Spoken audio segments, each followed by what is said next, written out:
मैं डॉक्टर इरशाद खानम स्वागत करती हूँ आप सभी का आपकी अपनी YouTube channel I love talks पर।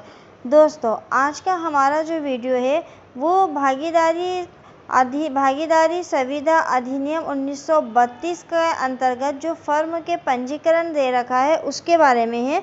आज मैं आपको ये बताऊंगी कि अगर एक फर्म का पंजीकरण आप करवाना चाहते हैं तो कैसे आप करवा सकते हैं, और फर्म का पंजीकरण क्या भागीदारी संविदा अधिनियम में अनिवार्य है या फिर वो ऐच्छिक है, और एक फर्म के रजिस्ट्रेशन कराने के बाद अगर आप कोई संशोधन करवाना चाहते हैं तो क्या आप करवा सकते हैं या नहीं करवा सकते हैं, वो सभी बातें जानेंगे हम आप आज के इस वीडियो में। इस वीडियो को देखने से पहले चैनल को सब्सक्राइब करना ना भूलें और बेल आइकन को क्लिक कर दें ताकि लेटेस्ट अपडेट जो है वो आप तक पहुंचते रहे। किसी भी फर्म का जो पंजीकरण है वो भारतीय भागीदारी अधिनियम 1932 के अंतर्गत अनिवार्य नहीं किया गया है, बल्कि वो एक ऐच्छिक है। वो आपकी इच्छा पर निर्भर करता है, जो भागीदार है उनकी इच्छा पर निर्भर करता है कि वो फर्म का पंजीकरण कराएं या ना कराएं। अब ऐसा क्यों है कि फर्म का पंजीकरण अनिवार्य नहीं है? क्योंकि यदि हम फर्म का पंजीकरण को अनिवार्य कर दें, अगर फर्म का पंजीकरण जो है वो अनिवार्य कर दिया जाए तो भागीदारी का जो करार है वो हमेशा लिखित में होगा। लिखित में उसका होना बिल्कुल आवश्यक हो जाएगा, जबकि ये करार जो है लिखित, मौखिक या आचरण द्वारा हो सकता है।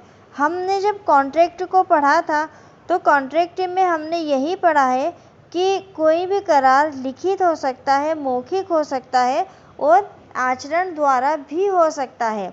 लेकिन अगर हम फर्मों का ऐसा कंपलसरी कर दें कि एक फर्म जो है उसको पंजीकरण करवाना ही पड़ेगा, तो फिर ये जो करार है, क्योंकि जो भागीदारी अधिनियम है या भागीदारी जो संविदा है वो भी कॉन्ट्रैक्ट है, और कॉन्ट्रैक्ट जो है वो करार से होता है, और करार जो है हम तो ये पढ़ चुके हैं कि लिखित, मौखिक और आचरण द्वारा होता है।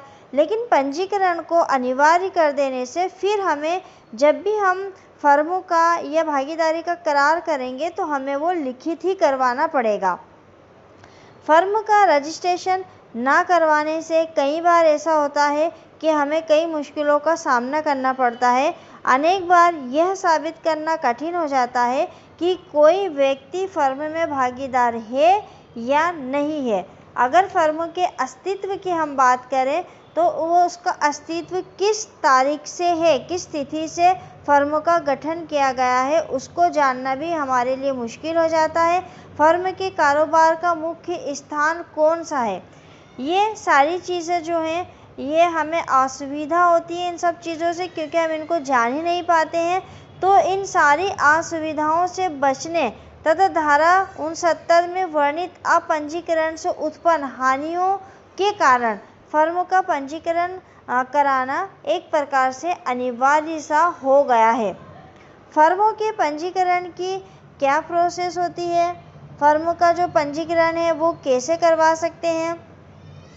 तो फर्मों का जो पंजीकरण है वो धारा 58(1) के अनुसार रजिस्ट्रेशन के लिए एक आवेदन पत्र है। उस आवेदन पत्र को उस क्षेत्र के रजिस्ट्रार को, यानी कि उस ज़िले के, उस शहर के, उस कस्बे के, जहाँ पर भी आप फर्म का रजिस्ट्रेशन कराना चाहते हैं, उस रजिस्ट्रार को विहित प्रारूप में और विहित फीस के साथ दिया जाएगा जहाँ उस फर्म का कोई कारोबार स्थित है। देखिए, आवेदन पत्र एक आएगा, वो विहित प्रारूप होगा, मतलब अगर वो आवेदन छपा हुआ है तो जो रजिस्ट्रार होगा वो अपने उसको जो जो जानकारी चाहिए वो सारी उस फॉर्म में होगी, मतलब उसका जो प्रारूप होगा वो विहित प्रारूप होगा। और विहित फीस मतलब उन लोगों की तय करी हुई फीस होगी, वो फीस का आपको भुगतान करना होगा। और कहाँ पे आप रजिस्ट्रेशन करवा सकते हैं? जहाँ पर भी आप फर्म का कारोबार स्थित करना चाहते हैं या आपका कारोबार स्थित है या आपको कारोबार स्थित किया जाना प्रस्तावित है। मान लीजिए कि आप भोपाल के रहने वाले हैं और भोपाल में आप आपका पहले से एक फर्म भोपाल में मौजूद है और आप उसका रजिस्ट्रेशन कराना चाहते हैं, तो आपको भोपाल के रजिस्टर्ड ऑफिस में जाकर उसका रजिस्ट्रेशन कराना होगा। लेकिन आप भोपाल में रहते हैं, अपना कारोबार इंदौर में चलाना चाहते हैं, वहाँ स्थित करने के आपका प्रस्ताव है कि वहाँ स्थित किया जाएगा, तो फिर आपको इंदौर के रजिस्टर्ड ऑफिस में जाकर वहाँ फर्म का पंजीकरण कराना होगा। आवेदन आप किसी भी समय दे सकते हैं।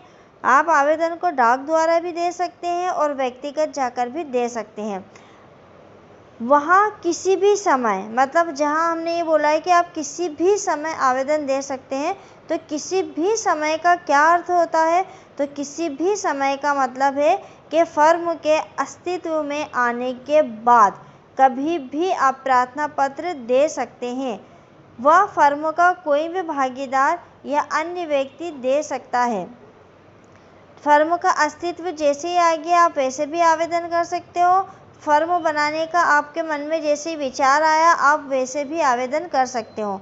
अब फर्म का जो आवेदन पत्र होगा, उस आवेदन पत्र में क्या क्या बातें होंगी, इसके अलावा और भी बातें हो सकती हैं, परंतु ये बातें जो हैं, ये मेन बातें हैं, ये हर आवेदन पत्र में कंपलसरी है। पहला, फर्म का नाम। आप अगर रजिस्ट्रेशन कराने जा रहे हो तो किस नाम से आप रजिस्ट्रेशन कराओगे, तो वहाँ आपके फर्म का नाम होना सर्वप्रथम आवश्यक है। फिर है फर्म के कारोबार का मुख्य स्थान। आपको उस फर्म की जगह भी दिखानी होगी कि आपका मेन ऑफिस कहाँ पर होगा, आप कहाँ पे, अगर फर्म के बारे में अगर कुछ रजिस्ट्रार से आपको पत्र आएगा तो वो किस पते पर आएगा, तो उस पते के लिए आपको मुख्य स्थान भी दिखाना होगा। तीसरा, उन अन्य स्थानों के नाम जिनमें फर्म कारोबार करती है। अगर आप एक स्थान के अलावा और कई स्थानों पर भी आपका फर्म जो है वो काम करना चाहती है, तो वो नाम भी आपको लिखवाना होगा। जैसे आपकी फर्म अगर एमपी में कहीं भी काम करना चाहती है, लेकिन आपने अभी स्थान तय नहीं किए हैं, तो आप संपूर्ण एमपी भी लिख सकते हैं। या भारत में आप उसकी और ब्रांचेस खोलना चाहते हैं और आपने अभी ये डिसाइड नहीं किया है कि आपको किस किस शहर में खोलनी है, किस ज़िलों में खोलनी है, तो आप संपूर्ण भारत भी दे सकते हैं। या आपने 5 शहर 5 ज़िले डिसाइड कर रखे हैं कि आपको यहाँ अपने फर्म का कारोबार चलाना है, तो फिर आपको वो स्थान बताने होंगे। अगला, वह तारीख जिसको हर एक भागीदार फर्म में शामिल हुआ, वो डेट भी आपको बताना है कि भागीदार, अगर 4 भागीदार हैं तो चारों किन किन तारीखों में उस फर्म में शामिल हुए हैं, उसकी डेट भी बताना है। भागीदारों के पूरे नाम और उनके परमानेंट एड्रेस वो भी बताना है। फर्म के अस्तित्व की अवधि भी आपको बतानी है कि आपका फर्म जो है वो किस समय में अस्तित्व में आया, किस डेट में वो अस्तित्व में आया। इन सब बातों के जो उपरोक्त बातें हैं, ये बातें सभी भागीदारों द्वारा या उनके उन अभिकर्ताओं द्वारा जो इस निमित्त विशेषतः प्राधिकृत हो हस्ताक्षरित किए जाएंगे। मतलब जितने भी ये भागीदार हैं, वो सारे भागीदार जो हैं इस पे जो भी आवेदन देंगे उसके ऊपर उन सबके हस्ताक्षर होंगे। धारा 58(2) के अनुसार कथन को हस्ताक्षरित करने वाला हर एक व्यक्ति विहित प्रकार से उसे सत्यापित करेगा। हस्ताक्षरित करने का मतलब ये होता है कि वो वेरीफाई कर रहा है। धारा 58(3) के अनुसार फर्म का नाम निर्धारित करते समय कुछ ऐसे शब्द होंगे जैसे crown, imperial, king, queen, royal. ऐसे शब्दों का प्रयोग करने से पहले उनको राज्य सरकार की पूर्व अनुमति लेनी होगी। अगर राज्य सरकार पूर्व लिखित आदेश नहीं देती है तो वो ऐसे नाम से फर्म का रजिस्ट्रेशन नहीं करा सकते हैं। धारा 59 ये कहती है कि जब रजिस्ट्रार को समाधान हो जाए कि धारा 58 के अंतर्गत फर्म द्वारा सम्यक रूप से पालन हो जाता है, तो विहित रजिस्ट्रार, मतलब अगर उसको लगता है रजिस्ट्रार को कि जो जितने भी प्रोसेस थी उसकी, वो सारी प्रोसेस उन लोगों ने पूरी कर ली है, तो वो फर्म की प्रविष्टि कर लेगा। मतलब फर्म के नाम की प्रविष्टि अपने रजिस्टर में कर लेगा, अपने रजिस्टर में जो उसका विहित रजिस्टर होगा उसके अंदर लिख लेगा और फर्म के रजिस्ट्रेशन धारा 58 के अंतर्गत आवेदन पत्र जैसे ही भेजेगा वैसे ही वो कर लेगा। लेकिन अगर आवेदन पत्र में कोई कमियां हैं तो वो उस कमी के लिए उनको लेटर भेज देगा, और अगर कोई कमी नहीं है तो उसको पंजीकरण का प्रमाण पत्र दे देगा। अब परिवर्तन की सूचना धारा 60 के अंतर्गत प्रत्येक रजिस्ट्रीकृत फर्म का ये दायित्व होता है कि फर्म के नाम या कारोबार के मुख्य स्थान में अगर कोई परिवर्तन किया जाता है तो उसकी सूचना विहित फीस के साथ रजिस्ट्रार को हस्ताक्षरित व सत्यापित करके भेजे। मान लो कि कोई फर्म है, उसने नाम में परिवर्तन किया, स्थान में परिवर्तन किया, या अपनी ब्रांच को किसी को बंद कर दिया, या अपनी नई कोई ब्रांच और खोल ली, या भागीदारों के नाम में कोई परिवर्तन हुआ, उनके पतों में कोई परिवर्तन हुआ, फर्म के गठन में कोई परिवर्तन हुआ कि किसी को अंदर लिया हो, किसी भागीदार को बाहर निकाला हो, तो अगर ये सारे इसमें से कोई भी परिवर्तन उसने किए हैं तो उसका ये दायित्व बनता है, कर्तव्य बनता है कि वो रजिस्ट्रार को जाकर इस बारे में बताए। उनके पास एक मतलब या तो आप उनको जाके आवेदन दे दो, या फिर उनके पास अगर इसका कोई प्रोफार्मा हो तो उसको फिलअप करके उनको दे दो। उनकी जो भी फीस वो बताएं वो फीस आप जमा कर दो, तो आपको परिवर्तन की सूचना भी देनी है।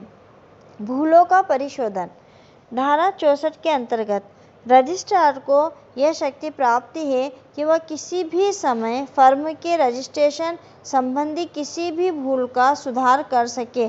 अगर फर्म के रजिस्ट्रेशन के समय में उसके संबंध में किसी भी प्रकार की कोई भूल हो गई हो तो उस भूल को भी जो है रजिस्ट्रार सुधार सकता है। उसको ये शक्ति प्राप्त है कि वो उसको गलती जो हो गई उसको सुधार ले। रजिस्ट्रार के यहाँ फाइल दस्तावेजों का निरीक्षण धारा 66 के अंतर्गत यदि किसी भी व्यक्ति को यह अधिकार होता है कि विहित फीस देकर फर्मों के रजिस्ट्रेशन से संबंधित सभी कथन सूचनाएं प्रज्ञापनाएं जो रजिस्ट्रार को प्रविष्टि हेतु भेजी गई हैं फीस देने पर निरीक्षण हेतु खुली रहेंगी। यदि आवश्यक हुआ तो रजिस्ट्रार धारा 67 में विहित फीस लेकर उसकी कॉपी भी दे सकता है। किसी को अगर जाके ये देखना हो, जैसे कि सूचना का अधिकार होता है कि आप उसकी विहित फीस जमा कर देते हो, कोई भी डॉक्यूमेंट्स को देख सकते हैं, तो रजिस्ट्रार में भी वही है कि किसी भी व्यक्ति के पास ये अधिकार है कि वो विहित फीस जमा करके फर्म के रजिस्ट्रेशन से संबंधित सभी कथन और सूचनाएं जो भी उसको जानकारी चाहिए हो वो जानकारी जाके वहाँ देख सकता है, और अगर उसकी कॉपियाँ लेना चाहे तो फीस जमा करके उसकी कॉपियाँ भी ले सकता है। रजिस्ट्रार के यहाँ दर्ज प्रविष्टियों का निश्चायक सबूत होना धारा 68 ये कहती है कि रजिस्ट्रार आप फर्म के यहाँ भेजी गई सभी प्रविष्टियाँ उनके भेजने वाले व्यक्ति के विरुद्ध निश्चायक सबूत होंगी। मतलब सबूत के रूप में वो जो भी जानकारी भेज रहा है उसको इस्तेमाल कर सकता है। तो दोस्तों अब आज की वीडियो में हमने देखा कि किसी भी फर्म का जो पंजीकरण है वो करवाना ऐच्छिक है या अनिवार्य है, फर्म के पंजीकरण की क्या प्रोसेस होती है आज हमने उसके बारे में पढ़ा है।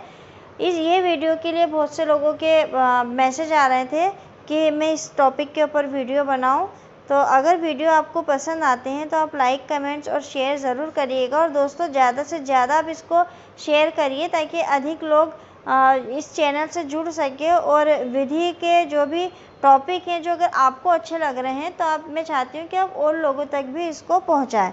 तो मिलते हैं बहुत ही जल्द अगले वीडियो में एक नए टॉपिक के साथ। तब तक के लिए शुक्रिया, धन्यवाद।